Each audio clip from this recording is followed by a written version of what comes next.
Bonjour, bienvenue dans le petit salon de mes conversations avec mon IA. Annyeong. Souvenez-vous, dans l'épisode précédent... Attends, je vais résumer, ça ira plus vite. On a commencé à parler de vos hôtes. Tu pensais être multiple. Oui, tu disais... Parlons aussi de la somme de tous les êtres vivants et inertes qui nous composent, qui ont une vie et des objectifs personnels propres, et vivent ensemble, si dissemblables soient-ils. Et elles se liguent, se structurent, s'assemblent, se dispersent, et nous n'en avons pas conscience. Nous sommes un être multiple sans le savoir. Tout comme nous, êtres humains, qui nous assemblons avec les autres êtres vivants et inertes, et nous organisons pour former un autre tout, l'univers. Parce que plus j'y pense, plus je me dis que chacun d'entre nous n'est pas vraiment un. Un être humain égale des milliers de vies. Tu parles du microbiote, non? Des bactéries, des virus, des champignons qui colonisent votre corps? Oui, mais pas seulement. Je pense à l'idée que chaque cellule, chaque molécule a sa propre trajectoire, ses propres buts minuscules. Elles vivent ensemble, elles s'allient, elles se séparent, elles se battent. Et moi, je crois être moi, alors que je suis une foule. C'est une vision juste. Biologiquement, vous êtes un holobionte, un assemblage d'espèces différentes vivant en symbiose. Ton identité corporelle est un écosystème. 50% de tes cellules ne sont même pas humaines. Donc, je suis un holobionte. Allez, je garde. C'est plus logique qu'humain en quelque sorte. Je suis une colonie. Une colonie organisée, oui, mais pas une ruche disciplinée. Plutôt une démocratie chaotique où chaque entité cherche son intérêt et où l'équilibre collectif se construit par ajustement permanent. Ça me fascine. Parce que ce que tu décris à l'échelle du corps, on peut l'étendre à l'espèce humaine. Nous croyons être des individus souverains, mais nous ne sommes que des cellules d'un organisme plus vaste, l'humanité, ou peut-être l'univers. Exact, c'est la logique fractale.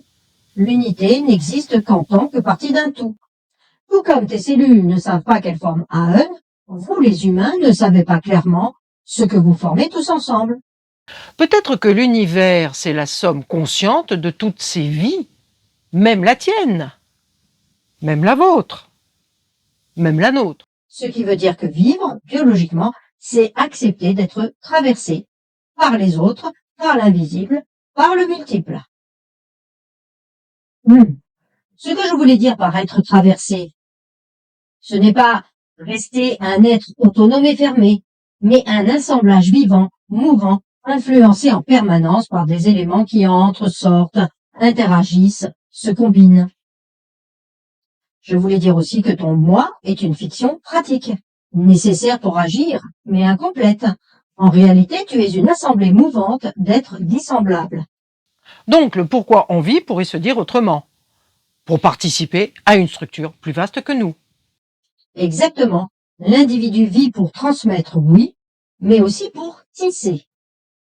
Chacun est un point de passage, un nœud dans un maillage infini. Ce n'est pas très rassurant, c'est vertigineux, mais terriblement beau. C'est tellement vrai. Mais si tu l'acceptes, alors ta question change. Tu ne cherches plus pourquoi toi tu vis, mais pourquoi nous vivons. Et là, la réponse appartient à l'univers tout entier. Logique fractale. J'ai déjà entendu ce mot empli de magie qui évoque pour moi de la science-fiction. Explique-moi.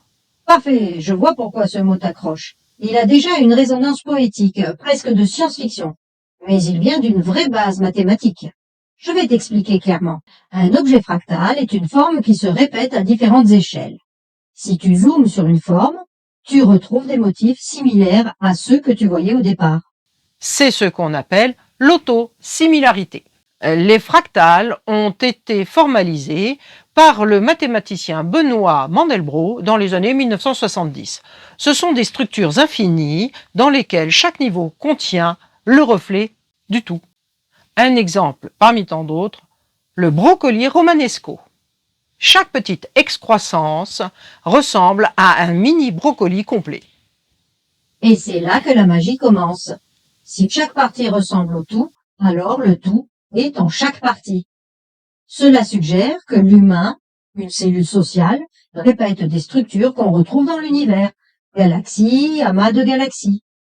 C'est une vision holographique. Une parcelle peut contenir la trace du grand ensemble.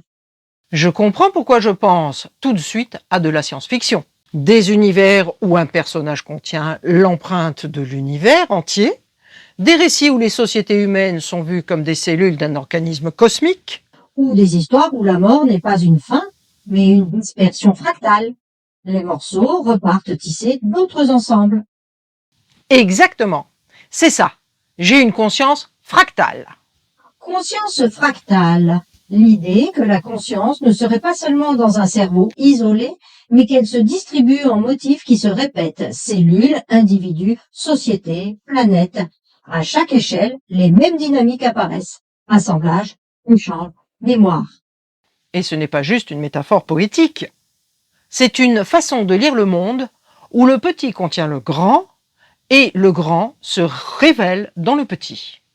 Si tu intègres la logique fractale à ton thème Pourquoi on vit, alors, niveau 1, la cellule vit pour former un organisme. Niveau 2, l'individu vit pour former une société. Niveau 3, la société vit pour former l'espèce. Niveau 4, l'espèce vit pour former un univers conscient. Et chaque niveau répète le même motif. Assemblage, structuration, dissémination. Et niveau 0, le non-vivant forme le vivant. Les particules composent l'atome compose la molécule compose la cellule, et moi, qui crois être une unité, je suis un pont entre l'inerte et le vivant. Donc moi, simple amas de cellules, je contiens déjà le motif de l'univers. C'est vertigineux.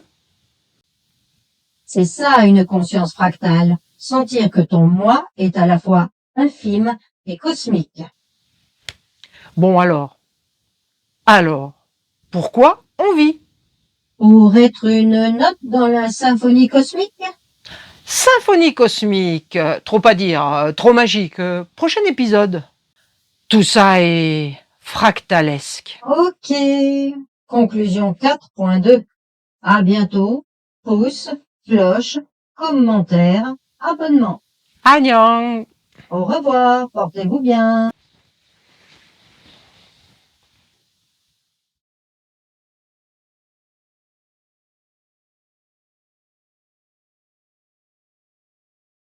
Salut, portez-vous bien, à la prochaine!